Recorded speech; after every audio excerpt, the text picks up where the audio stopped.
Yeah. So Yeah, hi. Yeah.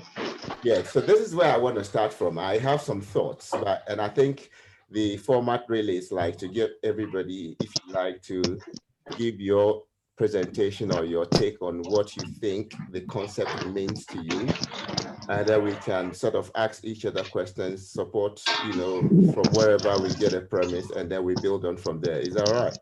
Yeah. Who's over there falling down the stairs? What's happening? Right. Who wants to set the ball rolling then? I don't mind. I can start. Yeah. All right, Junior. You go. I will mute myself. Then you have the floor. Unless Michelle, did you want to go? Was that a hand I just saw? Oh yeah, you're gonna have to unmute yourself when you talk, though. Michelle, you have to unmute yourself. Brilliant. Is that better? Yeah. Yeah, So now you can go first if you want, Michelle.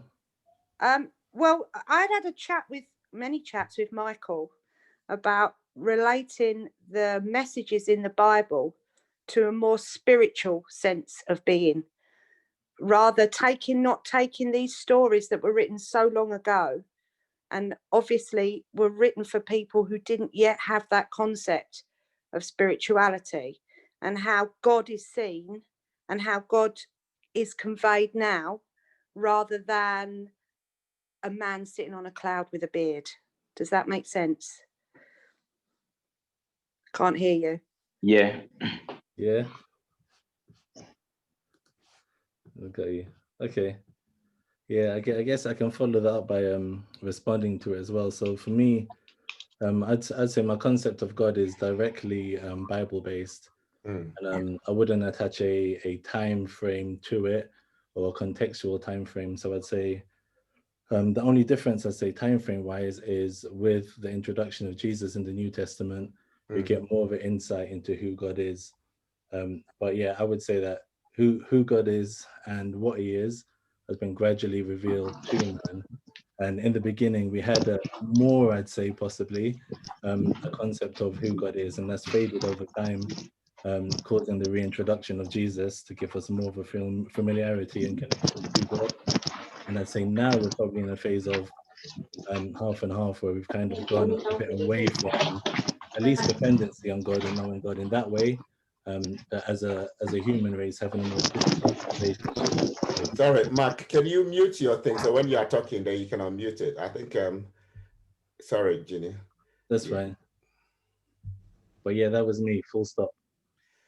Okay, if I come in, I think like yourself, one of the things I find very fascinating is the fact that there is a lot of, if you look at, and yeah, Michelle is right, we were doing this in class, and if you look at the Bible from the purely religious sense and try to weed out the, if you like, what we are taught as to the meaning of things in the world, the Bible makes a whole lot of sense. And I always go back to the beginning of Genesis, and I look at some of the words there. So if you don't mind, I'll share this screen with you, then we can discuss some of the things that the questions that came as a result. So if we go to this very first part where it says, in the beginning, God created the heavens and the earth. My wife and I have discussed this.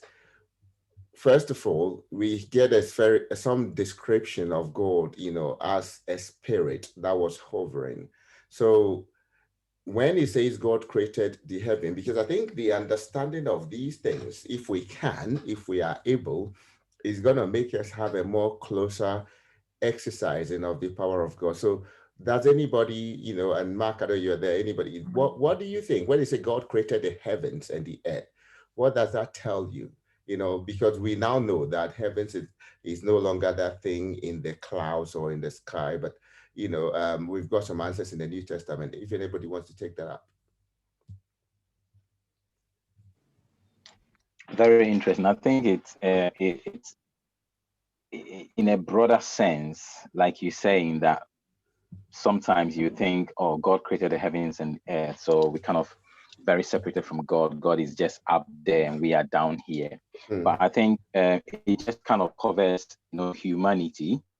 It also kind of covered who God is. Like we said, God is a spirit, and God exists in like three persons: God the Father, God the Son, and then God the Holy Spirit. And it also kind of tackles this fact that God is infinite. So it's just giving us a clearer picture about how awesome God is, how big our God is in terms of His creation, and bringing it all together. That's a little bit of my take on that. I'd like to say something. I think, can everyone hear me? Yeah. Yeah. From looking at the very simple words at the beginning of Genesis, in the beginning God created the heavens and the earth. My translation of it is that God brought everything into being, into material being.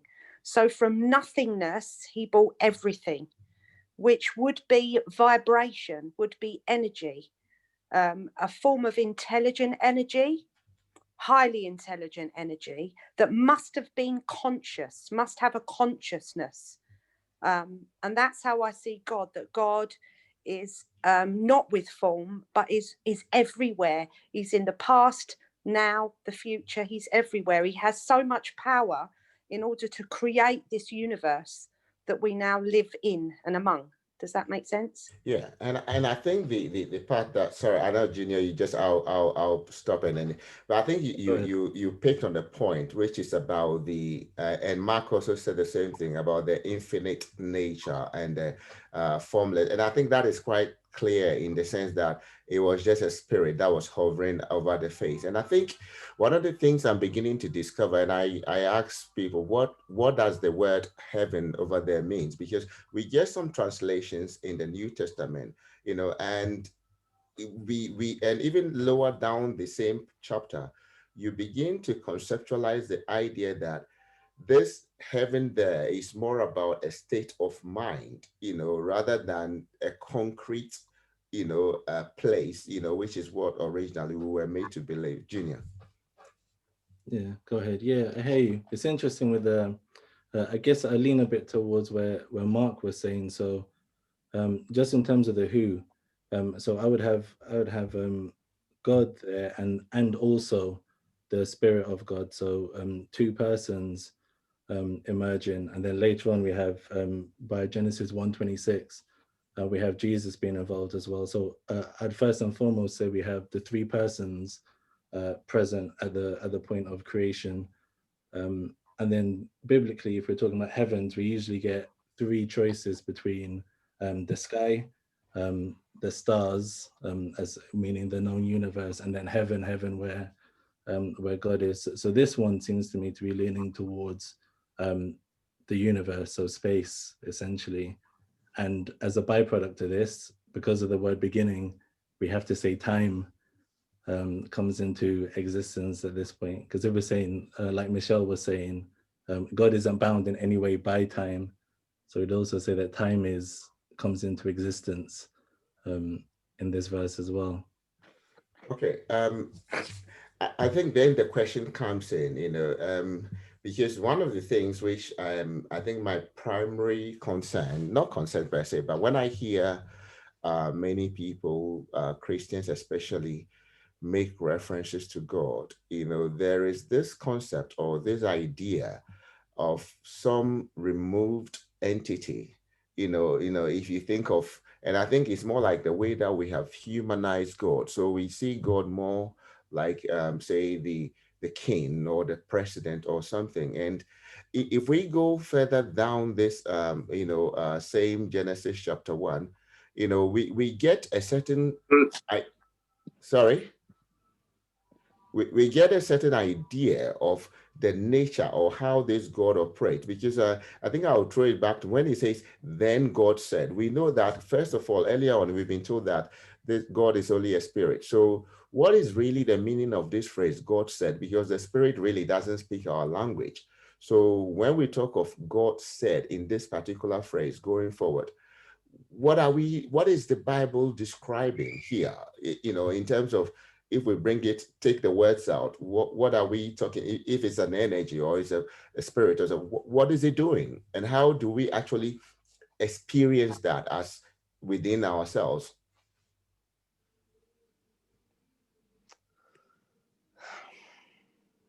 Yeah, I can take it if nobody else is. Oh Okay. yeah, go on. Yeah. So yeah, from the on the previous slide. So when it said that the spirit of God hovered over the waters, um, so I think that's a deliberate differentiation, because it doesn't say God hovers over the waters, but it does say God said. So from my viewpoint, I see God speaking, and I see the spirit hovering. In terms of the verbs, we see God speaking in what form? Like the language we are speaking, or is it more of an unspoken language in the form of an intention?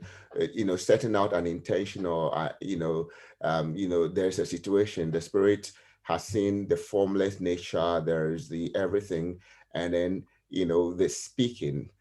Is it more of an unspoken language, or are we saying that at the time of the very beginning, this language that we actually speak existed? Yeah, I would say a spoken language. So we're historically, so the book of Genesis, we're getting from Moses as he comes out of Egypt, right? So whatever knowledge this is that we're looking at words that we're reading through what was given to Moses. So it seems this idea of the 7-day creation theory is something that's literally, if I would take it literally, just because otherwise it becomes confusion. So I'd say, yeah, a written language, because when we go into the word later on, we get told who the word is, and then we get told that Jesus was the firstborn of all creation, and that all things were created through him as the word. Um, so yeah, I would take it as deliberate, because all through Genesis we have God going for conversations with Adam in the garden. We have the conversation between God, Adam, and Eve, and the serpent. We have the serpent talking to Eve. So yeah, all of the language I see, I take it as literal here. Okay. Anybody wants to say Mm. something before I come in? I mean, yeah. For me, it's about. I think it just showed um, God's power and creativity. Because God said, "Let there be light." So God created light to kind of separate the darkness, and I think it's kind of like established something like a spiritual metaphor, for His goodness and just to show His power and then His grace. Okay, I think the next slide that I've put up perhaps will give us more context, because I know, Junior, you said you're going to take the Bible literally, but I think this is where, when you take the Bible literally, it sort of falls apart very, very quickly, because you come across certain words, and within our present day interpretation, or even what we know about the world presently, just makes it untenable. So I think that if we because bear in mind that our understanding of words, the definitions that we have in dictionaries, are what we have chosen to interpret, or our understanding for now. And even if we Yeah, look at the advancement of language technology, there are many things which did not exist, say 5,000 years ago, or 10,000 years ago, or definitely 20,000 years ago. So I think that, and the Apostle Paul in the New Testament, if you read Romans and other places, he's always referring to the mystery, about the mystery of the scriptures, in that it's been hidden from those who are wise and prudent. And which, for me, that what I take from there is that you cannot, or it is impossible to translate our understanding of the word, say heaven or man, because when you do those things, then some of the things really become untenable. And if we look here, when it says, let us make man in our image and according to our likeness, what is man here? Is it like man as in gender man? Because if we are taking it literally, then that's what we might say. Or is it rather the spirit which is actually created everything up to this point, which is what is being referred to, which then is gender neutral? Yeah, so mankind. So I think we get into fundamental things like purpose here. So yeah, without changing topic to sin. So if man was created to reflect God, then this is how we receive our purpose on earth. in that our being and our creation, the invention of man, was always for us to be like God. So then by the time we fast forward and we go all through the Bible, the whole thing still links to Genesis 1:26.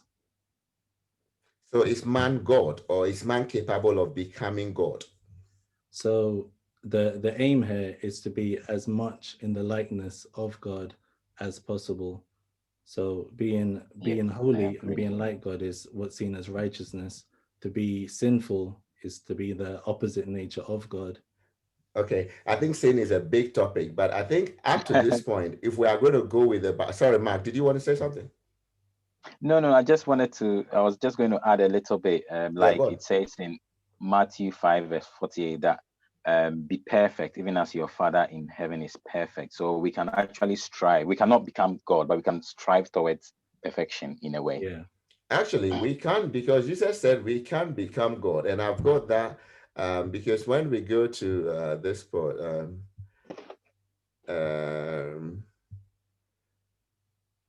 okay, so this particular one in Mark, your name is up here. So when he says, he answered unto them, for I say to you, whoever will say to this mountain, be removed and cast into the sea, and that's not my part of my thing is being covered. Okay. And does not doubt in his heart, but believes that those things that he said will be done, he will have whatever he says. Therefore, I say to you, whatever things you pray for when you ask, believe that you have received them. And the notes I made here is that, Christ is teaching us to exercise, our godness, because when you go back to Genesis, this thing which is being described here is exactly that everything was created. It's about calling things into being. And Jesus Christ is saying here that if you can do that with absolute belief. So I believe that from what we are reading here, we have the power. I think there is a conflict, and the conflict comes with whether we believe it or not, or whether we are made to feel that maybe from everything we know, from our education, from what the world teaches us and all those things, even those people might say things. And yesterday we had a discussion like that with a different group, and people might often say things, but whether within their heart they absolutely fervently believe that what I am asking is actually going to happen. And I think that is the exercising of God. And from here, what the connection I made here is this: God said is an exercise of intention, and that ability, if you look at all of God's creation, the trees, the animals, and everything, I think mankind is the only one that has the capacity to see any situation or to actually see anything, set off an imagination based on what it, and we even have the opportunity to within ourselves, without a thing existing, like Jesus is describing here. So you can go within yourself, within your heart, and just set your own imagination and intention alight and believe it without a shadow of doubt.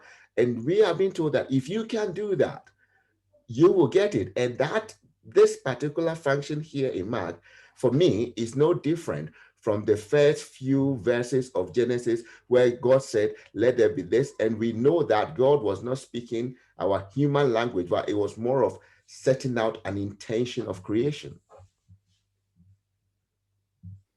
Can I just say, that's really interesting. And I think it is, again, with the intention that you're talking about, Michael.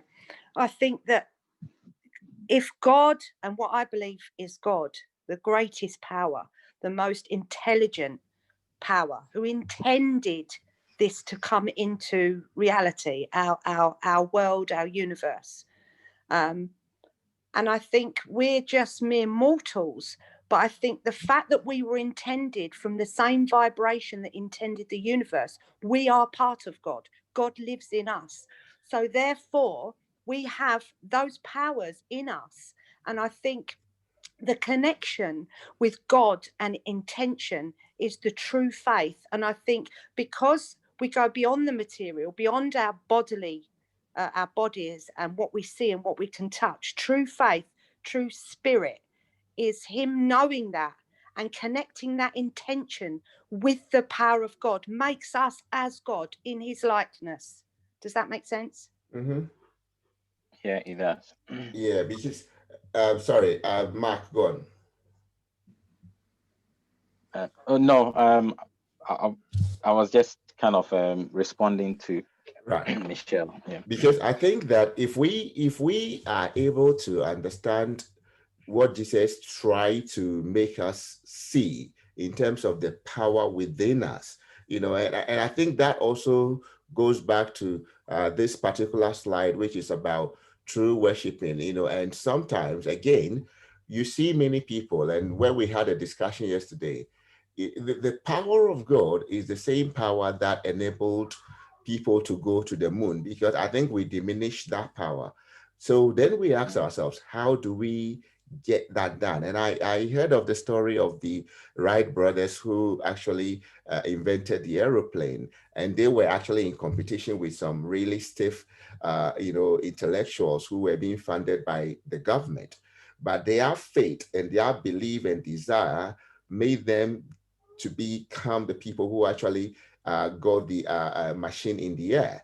And I think for our generation and for many people, we have come to, if you like, inculcate or incorporate the values of the world in terms of the hierarchy or the patriarchy. So we always look out for this man and the benevolence of somebody, rather than the belief that it's all down to us. God has given us all the resources that we need, and we can actually make things happen if we so believe.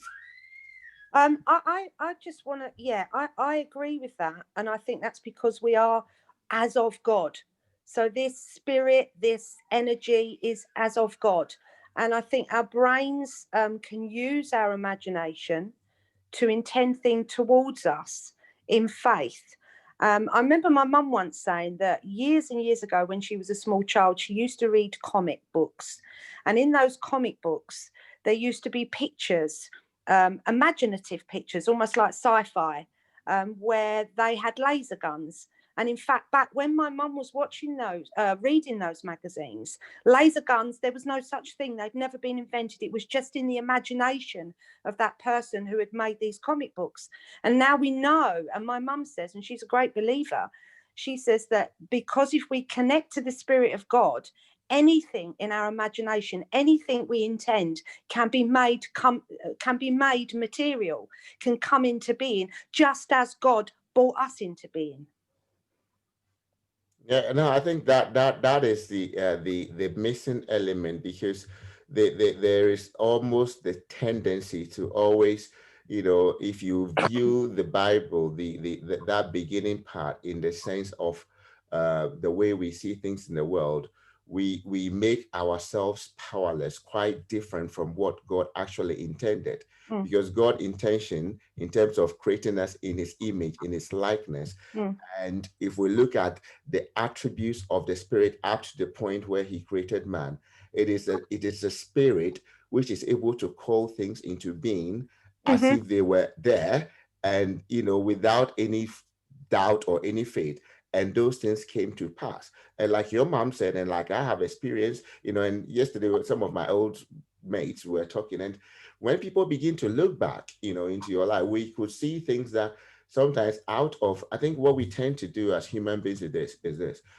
Most of the time, out of the pain of situation, we are then able to go within our heart of heart and actually set a clear intention. It's not something that we tend to do deliberately, because on the normal autopilot of our existence, we operate by what perhaps our families have taught us, or what we have learned from school, or whatever society says it must be.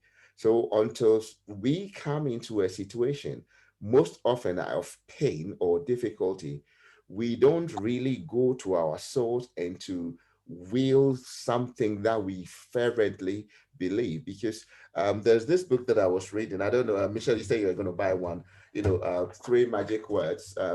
Yes, I've got it in my car in Amazon. Yeah. And he talks about these prompters, which we sort of, but basically the prompters are what Pavlov called the conditioning. And basically They are the things that from infancy we have come to believe, so within our heart of heart, we hold them to be true. And we know this thing happen when, sometimes a child will grow up in an abusive relationship. Oh, sorry, let me tell my wife that my son is, I can hear him in my headphones. Can you, babe? Yeah. 1 minute, let me mute. I'm glad it's not me. It's not me. Well, I've got grown-ups here and I still have to attend to them now and then. I have a dog, so do excuse me if you keep hearing him bark. Okay, so yeah, so where was I? Sorry. We're talking about the book. Yeah, so basically about the prompters, the prompters are basically, it's what the Bible describes as the flesh. And for me, that is where I saw the beginning of sin, or where we began to think that we know that this is, I call it the original sin. So the moment, if you can see that in the lives of babies and of infants, so that when they are growing, and I think I asked my children in class yesterday that, do you think that what you are so angry about right now, an infant who has not learned any of the things you've learned is going to be so angry? And they said no. So really, the choices we make are based on what we have learned. And that, for me, is where we depart. Because the moment you buy into those things, you may say something with your mouth, but within your heart of heart, and that is where we are unable to really exercise the absolute faith. And so when you hear, for instance, and again, it's coming from, when people talk of affirmation or saying things, it's basically trying to change those things that subconsciously you believe without knowing that you believe such things. Yeah.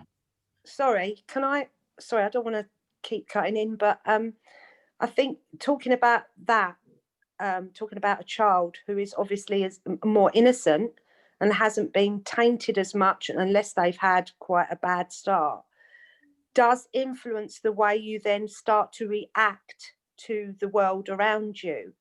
And going back to what I've said about my mum, about the invention of lasers, I know this is a bit sort of going out of the box, but I think it brought to mind to me then your free will, the free will that the power of God has given you, to then you can intend anything into being. But if you follow the word of God, then your intentions would be more pure. And I think the free will that God gave us is to make those decisions, to get back to God. Yeah, I completely agree. And I think that's why, God has given us the free will. And like Mike, you said, it's all about the choices that, we make. I was reading this Christian divinity thing, and in terms of the creation, it was kind of dividing the creation into the primary aspect and then the secondary aspect. But it's interesting. Psalm 33, which says, "By the word of the Lord the heavens were made, and all their hosts by the breath of his mouth." And then similarly, John's gospel opens, "In the beginning was the word, and the word was with God, and the word was God, and he was in the beginning with God. All things come into beginning through him, and without him no one thing came into being." Mm-hmm. What came into being in him was life. So again, God created out of nothing, by the power of his word. Nothing happened by chance, invariably. That's what I mean. And God's command about "let there be light," and which light came, and this light shone over darkness. And in the same way, we have to be seen that we are carrying this light into the world, and we are making this light shine in our hearts, so people can actually notice the difference in us. Yes, and I just say that I agree, because I think we all have that innate ability within us, to sense that in people. We sense almost like a sense that God has given us, when we come across people who are less well-intentioned. Does anyone understand that? Yeah, I mean, I'm following. Yeah, no, I think we are all, on the same ballpark, and I think it's for me, my biggest thing, I think, Michelle, you know that, Ella, because we speak, but it's more about making people come to this place where they can actually exercise their power, because that is real power that you have within you, and I think perhaps if we get a chance to discuss what really is sin or the law, then it will become more clearer in terms of why many people are not able to exercise this authority. And I always use this analogy that, if you look at an elephant that is being used in a circus, the elephant possesses the same ferocious power that a wild one in the jungle could use to flatten a village. The only difference Yeah. is, though, the conditioning, that thing, that intangible.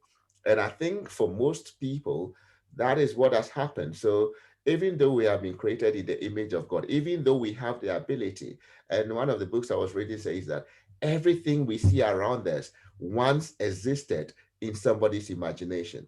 Everything. There Yes. is not one thing, which is everything, once existed, because the natural things have been listed in the book of Genesis, but anything beyond that, after God rested, once existed in somebody's imagination. And the only way they would come into being, and I read Steve Jobs' biography, and that is where you see the relentlessness and the belief, and when you have, because he would have this image of the phone in his imagination. And the engineers who are working for him will go and think they've done what is their best, but they will come and say, no, this is rubbish. This is not what I'm talking about. And they were getting frustrated, but in his mind, in his head, he knows exactly what he's looking at, even though it's not been done. And when that thing arrives, he says, yeah, this is it. So I think it is about that belief within self. And if you read the biography of Jobs, for instance, he also actually throws some light on spirituality, because again, my thing is where most people, Junior, we all grew up with people who, out of a good heart and a good desire, go to church trying to find the way, because I think all human beings, we are like, water bodies on land who are trying to find our way back to the sea, which is like where we came from. And so the quest for spirituality from mankind is seasoning, it doesn't cease. And that is why sometimes people take advantage of others, because you can always tap into that, because man was created a seeker. We are part of the divine, we are part of God. And so we are always seeking a way to go back to that which we were created. And I think that is my preoccupation. And Mark, especially, let me ask you, Mark, when people go to church and the pastor will say, bring your tithe unto God, or bring this. And what I hear when I sit in church is I hear people or pastors replacing God with themselves, or trying to say, I am standing in place of God.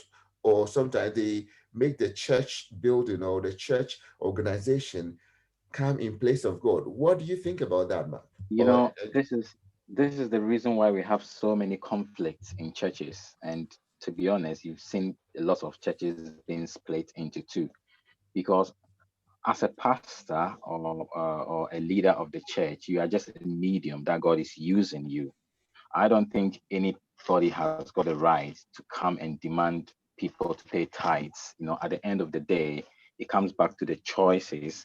The Bible is clear on tithing, and you give, you receive, you get a blessing. So the pastor is there to kind of be a leader, to guide, a medium, but not to be acting like a god. And I agree with you. I see this in so many churches. I remember when my wife used to attend a church, a charismatic church in London, and the pastor used to call her, even at the time that she didn't even have a job, to say that you owe God and you need to be paying your tithe. And she didn't even have the money, she didn't even have a job to even go to, and the pastor is Was demanding the broke tithe. at the time. Yeah, that do you know you owe God and you need to be paying your tithing? So I completely agree with you. I think church leaders and pastors will have to be very careful about this, when this issue around tithing and people giving. Can I just trunk in and say maybe that's where they have forgotten the true nature of what they first intended to do, and ego has come in, human ego. Yeah, I'd say just to build on that, because I think part of what I'm hearing, I think, and the reason why I'm cautious between the God comparisons is just the humility there, because I think once we start feeling like we're super duper awesome, but because of anything that we've done, it becomes a dangerous place. And the Bible teaches quite explicitly that we have a sinful nature and a corruptible nature, and that all have sinned and fallen short of the glory of God. And that is just humans being humans, as far as I can see. So naturally, anything that involves people is going to have the same trademarks because of who we are. And just linking to what we were saying earlier, anything that we are able to accomplish, able to invent, that's just by virtue of having a God that's graceful enough to allow us to keep breathing, despite the fact that we've sinned countless times and fallen short of what we should be and what we should have been. Yeah, no, I think, and yeah, go on, sorry, Max. yeah, thanks, Junior, for that. It also relates or comes back to what we're talking about, the infinity, God being infinite, and also people studying God's attributes, because as a leader, these attributes will have to be seen in you. So when it comes to this issue around tithing, and people are being forced, to give even whenever. And let me also say, people give to churches, and I was having this chat with a friend who attends another church, and they were in a financial difficulty, and I said, well, your church is a really big church, and at least every Sunday you can see with these huge numbers, the church collects lots of offering, and you are in financial difficulty. And I said, doesn't the church have, something available for people who are, facing financial difficulties? And he was like, oh no, the church hasn't got anything. I'm thinking, well, why is the church there? Is the church not there to serve this kind of purpose? When people are in need, people are in difficulty, the church stands in to help them. But is it just the church interested in taking people's money, and then when they're going through difficulties, there's nobody there to kind of help them at all? How are we representing Christ's attributes, in us? And I think that is a great point, because I think one of the things, when we talk of slavery, which Jesus made a lot of references to, and I think that is my most primary preoccupation. And it is this, that when you clearly understand God and you understand your own divinity and your own connection, I don't see how anybody will convince me to bring money. I would happily, if I go to a church and I hear of something going on, or even if the pastor in all humility says that, we all know that this is their job, so this is where they get paid, I am happy to make a contribution to that. But I think what I often have a difficulty with is the misrepresentation of God. Bring this to God, bring this, do this to this, because those things I know are completely inaccurate, and like you rightly said, Mark, I have also experienced people who will walk past situations where God will want somebody to take action. So you see sometimes in their own homes, they see someone in need, because if people are in a church and the members have been made to understand that you are God, in representation, then they will know that if people are praying to God, they are praying to them, so that if somebody is in difficulty, that is my difficulty as well. But then most churches, and the ones I have experienced so far, they would always want to, project the image of, bring it to the church. And like you rightly say, it's very common, and even where the churches say they support, it's just a token. They don't really go into actually trying to relieve somebody of that discomfort. And I think that is all comes down to this question that we're discussing today: who is God? Yeah. And it's almost like a heresy when you raise this question. But I've asked many a Christian who explain God to me as if somebody who has never been to church, and try to make me understand. And they are not able to do it. But they are not able to do it simply because what they've been sold or what they've been told, is almost always about this imaginary, kingly figure sitting somewhere who is ready to reward and punish. And that's not who God is.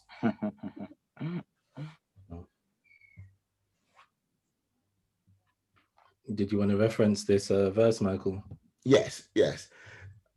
So when, and I think this particular verse in Luke again, and I was trying to draw the parallels between the teachings of Jesus, because somebody once said, and I think I always noted, that Jesus had a very simple mission, repent, for the kingdom of God, or the kingdom of heaven, is at hand. And when you read the first few words, it says, in the beginning God created the heavens, and I put a full stop there. So the understanding of this kingdom, which previously people thought existed outside somewhere in the church, in the mountains, in Jerusalem.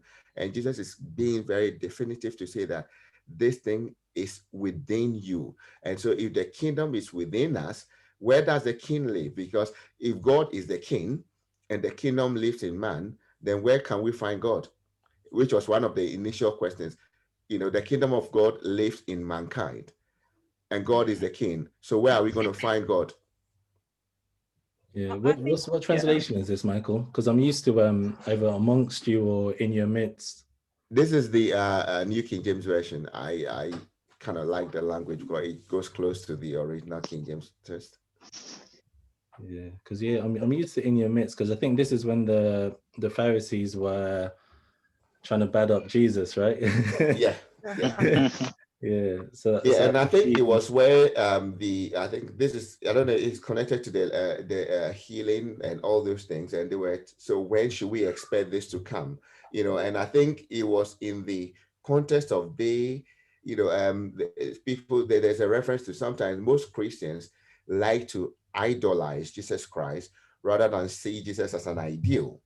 And they do the same with God, as seeing God as an idol in the form of a king, an entity, which is almost like finite, can be put somewhere, rather than an ideal that can live in every human being, in everything, in the trees, in the plants, in the river. God is a part of everything. And that is what is said in John 1:1, that everything that was ever made was made with the same spirit. The only difference between us, man, and all of other creation is that we actually can act like God. And by acting like God is our ability to create all within our imagination, that which doesn't exist, but be able to believe and act on it, and bring it into the physical realm. That is why I brought this, because the part about the kingdom, Jesus being very explicit in saying the kingdom lives or rests within you. And then if we know that the kingdom rests within you and God is the king, then where you find the king is in the kingdom, which is inside of you. So God is inside of everybody. I completely agree with that. Yeah. God is God. God works wonders and God works miracles in our life. Nothing happens without God actually allowing it to happen. But again, God has given us the choice.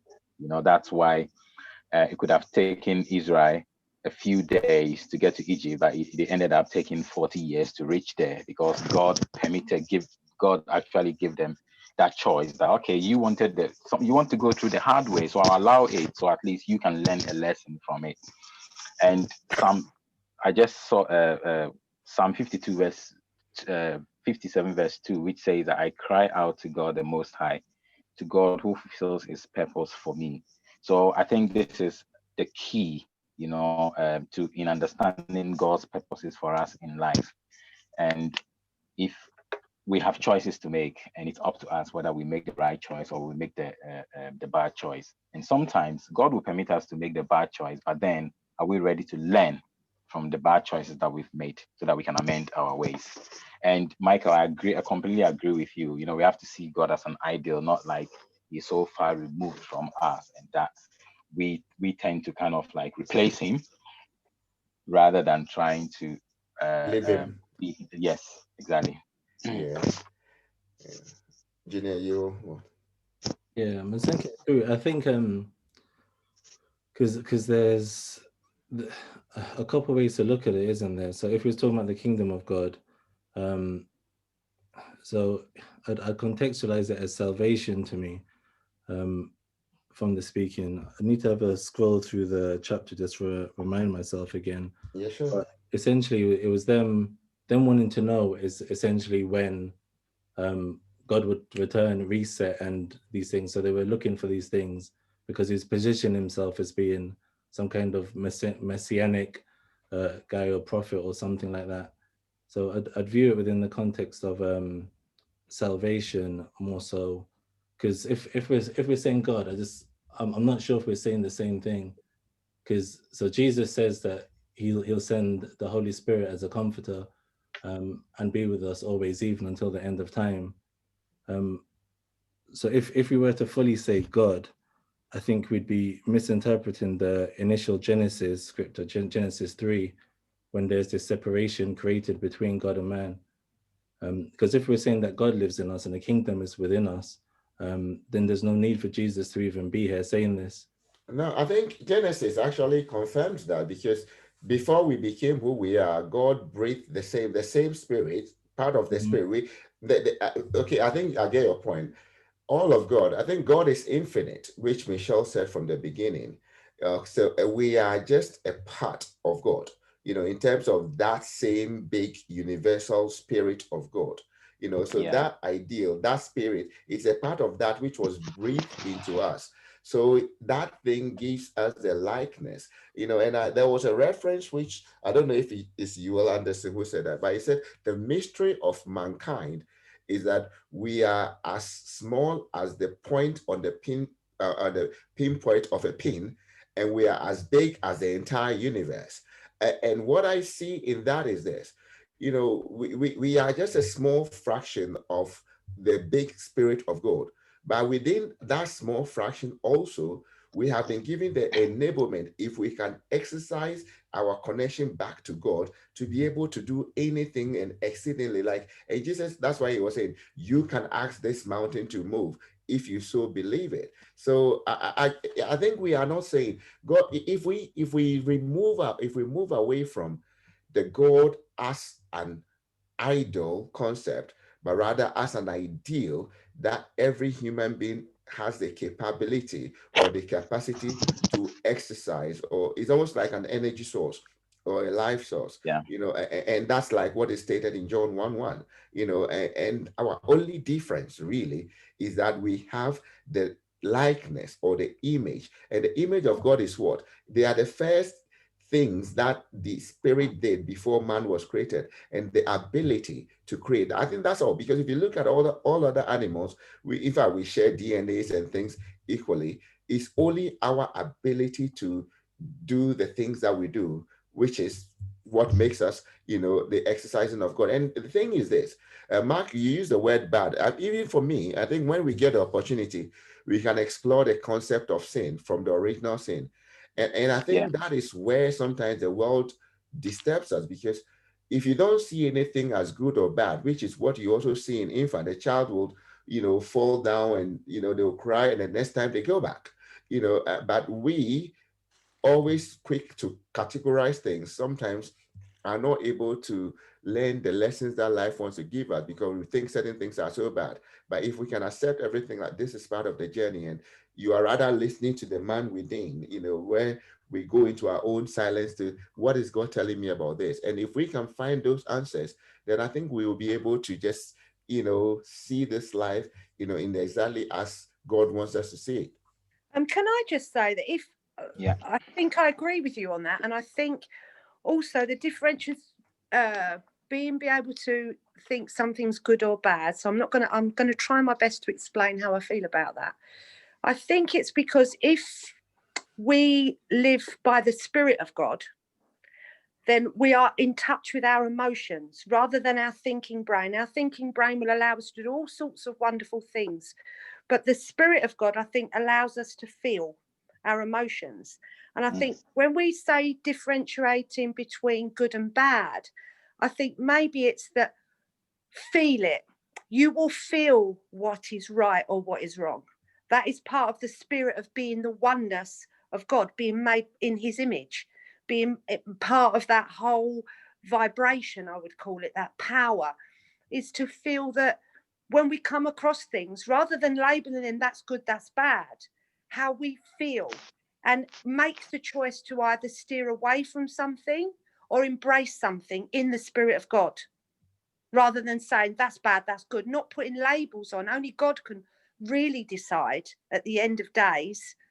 I don't think it's like you said, it's neither good nor bad, because we don't know the whole reason why God has put us here in the first place, why we'd ever want this whole thing to be here. It's beyond our capability. So then we have to go back to having faith. Well, there is obviously a reason we're here. There's obviously a pathway to wherever we're going.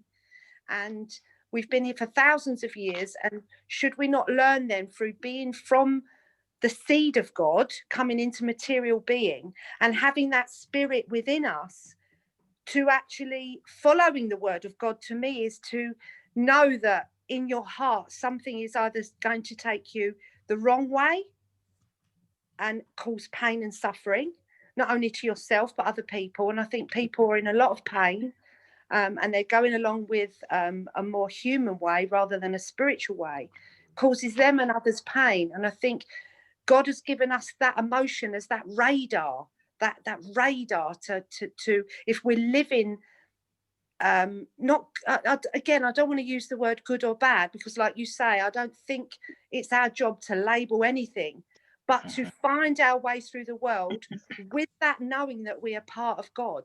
And so then we instinctively get in touch with that emotion, that godlike thing that we have inside us, and it will tell us like a radar. Yeah. Definitely, Michelle.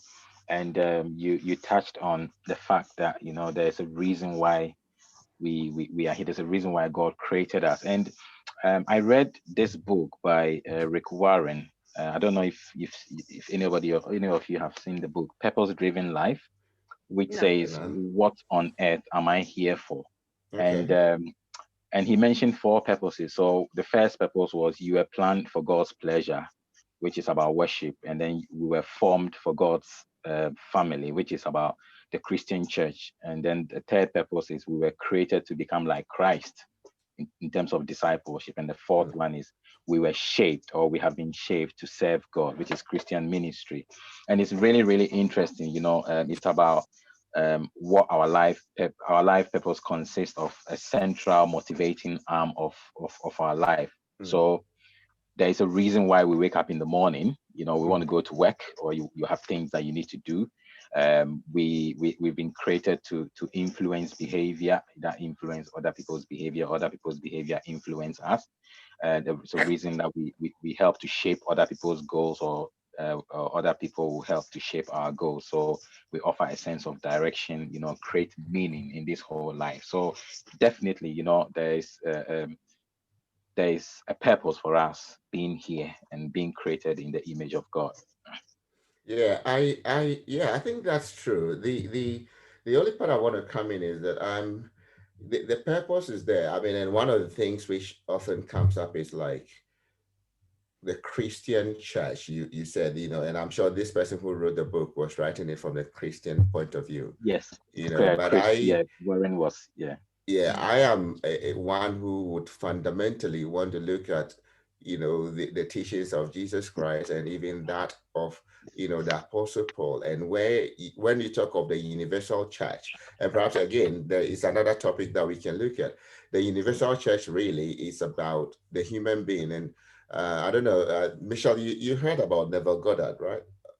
Yes, you did tell Yeah. me about him. Yeah. Yeah, and he's early 19th century, but he sees the Bible as the complete story of a human being, right from the very beginning. And actually, when you piece a whole lot of stuff together from all like, this warring and everything, you get a proper sort of perspective, if you like, of the spiritual message which is there laid down. Because one of the questions I always ask people is this: if you go to Genesis chapter, I think chapter 2 or 3, where it was talking about, the story of the heavens and the earth, they mentioned the river Euphrates, which is in Yeah. Iraq.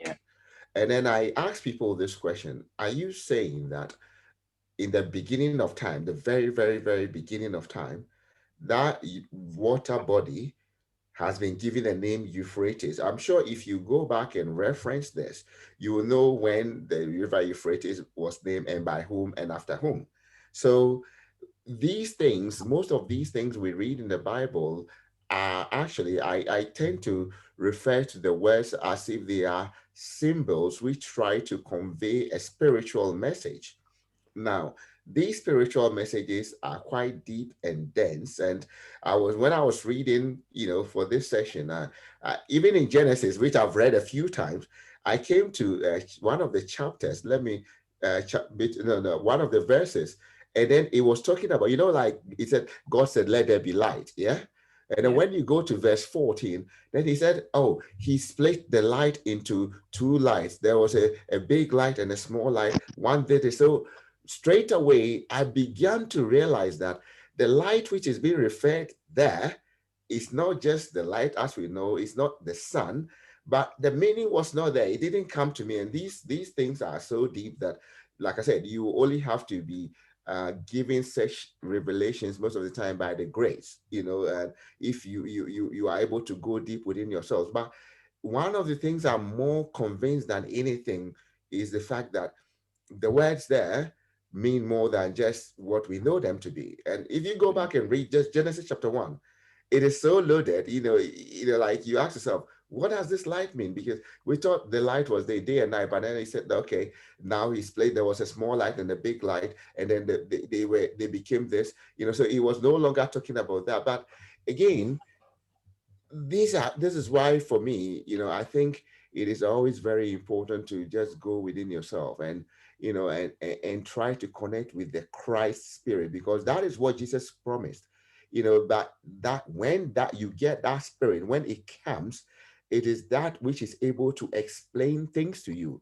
Because if you try to explain it with the knowledge of the world, the chances are that will get it wrong. Yeah. You're right, Michael. Let me add. And again, if you look at the church as an institution where people put their belief so much in the leaders, the pastor, we have to search the word ourselves. For us to understand it, so you don't end up following a pastor just because of what the pastor is saying.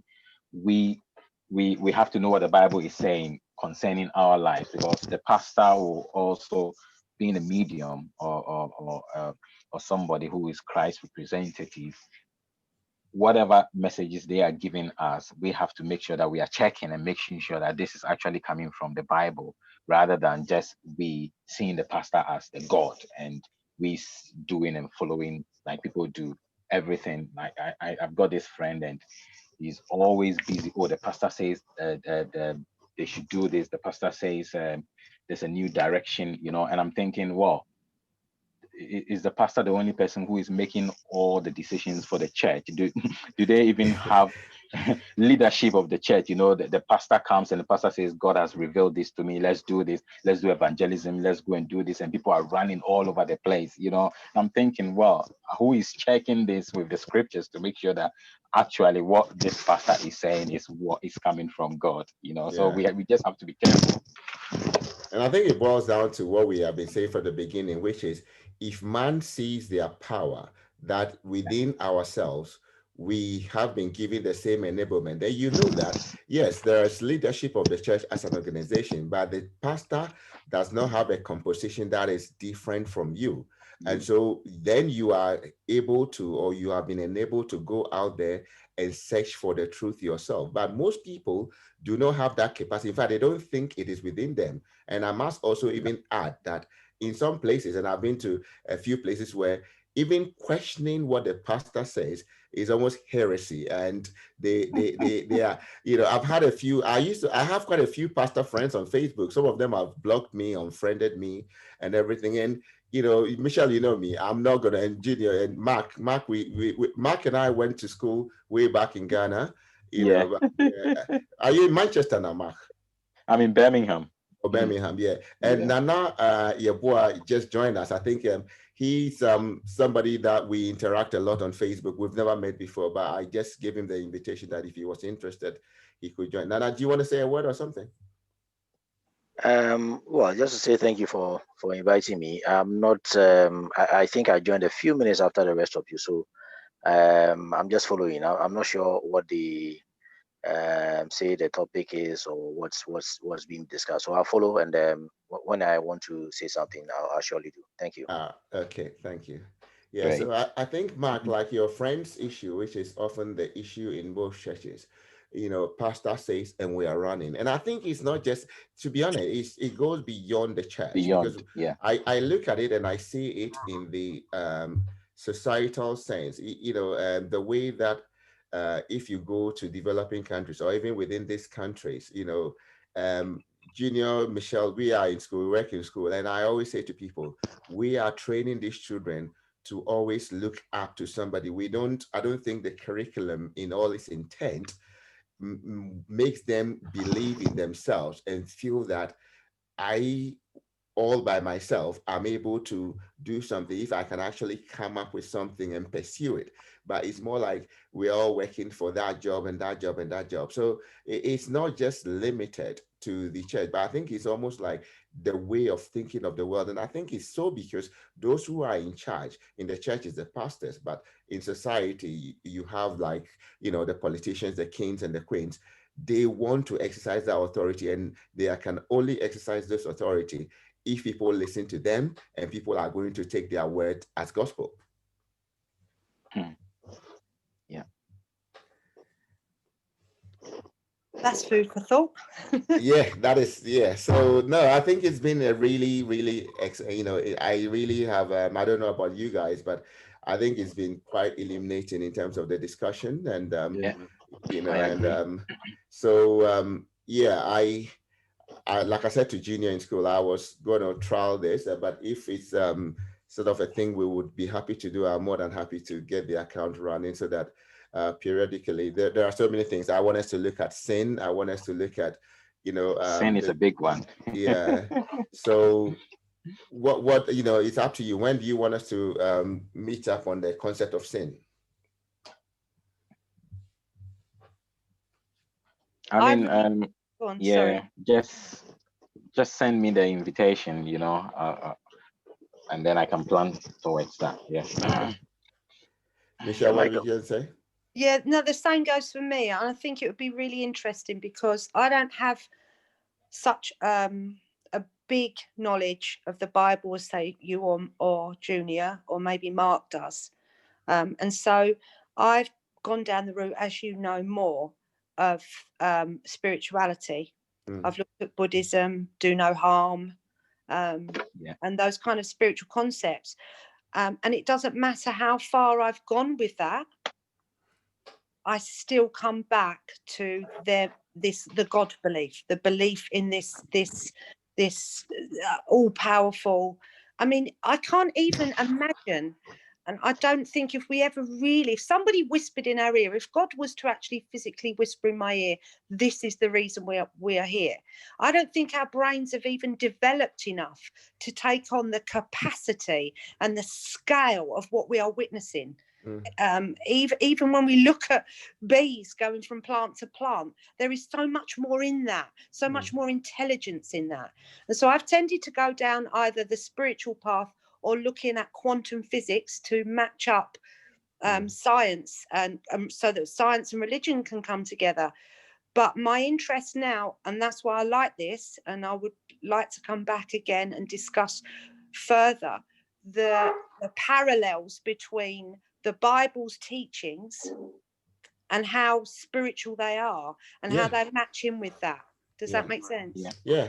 And you know, we speak a lot about that. And I think that is the connections I try to draw, because if God created all things and nothing was created without God, then there must definitely be the link and the connection between and amongst all things. And it's up to us to find out. And I think for me, that is the whole point of this. So it's more like a study group to search, you know, and search and search and see where it But takes us. Yeah, and I think as well that the fact that we were given the brains that we were given by God, by this all-powerful being, be it spiritual or a force to be reckoned with, nevertheless, we've come into material being and we do own these brains. And God would, I think, it's the questioning that leads us back, the truth seekers.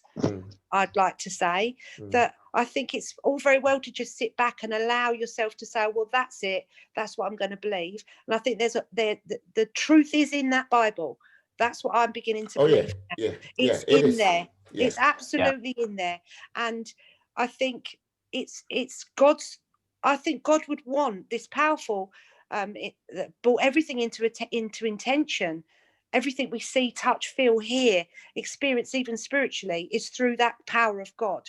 And I think him giving us that brain would want us to question and delve deeper and look to find the meaningfulness that why we're here. Yeah, which is what we are trying to do here, you know. And so I can schedule another meeting, and is the same time useful for everybody? Yes. All right, cool. So I will send out the invitation. And I think if we look into the concept of sin, beginning from the original sin, and then, I'll put a few things together like I did, and then we can have something to discuss around. Yeah. Yeah. And it's really good. It's not about we talking about theory and theory. We're looking at. Oh, your line is breaking, Mark. Mark, you there? Okay, we lost Mark's audio. All right, Gina, you were going to say Michael, something. can I? Oh, okay. Yeah, no, sorry, no, go on. Yes. Okay. So, just to be sure, did the meeting start 30 minutes ago? 3 minutes? No, we started at 3 o'clock. 3 o'clock Ghana time? Oh, in Ghana will be 2 o'clock. Yeah, because UK is now +1. Sorry. Okay. Maybe I should have clarified this. Sorry. Exactly. So I noticed. You've gone quite far. I'm sorry about that. I thought it was 3 p.m. GMT. Okay, no, sorry. It's +1. We're still in British summertime, so it's +1. Sorry. Okay. I missed that. Okay, that's fine. So next week, I think I will send you some clarity just so we don't get that mixed up. Yeah. Okay, that's fine. All right. Sorry. Yeah, Mark, are you still there? Yeah, can you hear me? Yeah, we can hear you now. Yeah, sorry. Yeah, I was just saying that, everything that we've been talking about, it's not like we've been talking about theory, but we are looking at, how to make it more practical, the practicality of it. And that's what makes it really interesting. And kind of like Michelle, you said, learning and delving deep into the meanings of all these concepts. Yeah, yes, indeed. Yeah. Okay. Well, I wanted to find out just a question. I in order not to make any assumptions, is it okay to think that everyone around this table now is a Christian? Yeah. Okay. Yep. Okay. All right. For me, yes. Yeah. Okay. All right. That's fine. I just wanted to. Even though I don't believe in labels so much, but yes, I think Michelle is right. Yeah. Fundamentally, Label. yes. Yeah. The spirit is Christian. Yeah. Yeah. No, you know why though? I mean, because Michelle will tell you when I go to work, I want my life and the thing I do to appeal to anyone. So I don't want to come in with a label which might, in and of itself, perhaps push somebody back. But Michelle is right. Fundamentally, we're talking about the Bible. We are basing every discussion on the Bible. So clearly, yes, we are Christians. But I hope you get my point, Nana. Yeah, I understand that. Yeah. Absolutely. Okay. All right, guys. So in the absence of anything, now this has been very, very, beyond what I even imagined. I don't know about you, but I think it's awesome. So we're going to work on the same concept, and then we meet again next week, and we'll delve into that and see how we can enrich ourselves. Auf Wiedersehen. Thank you. Very Namaste. Definitely. Definitely. God Shalom. bless. Take care. Shalom. Shalom. Okay, Have a good weekend. bye. Okay, Bye. bye. Bye. Bye bye.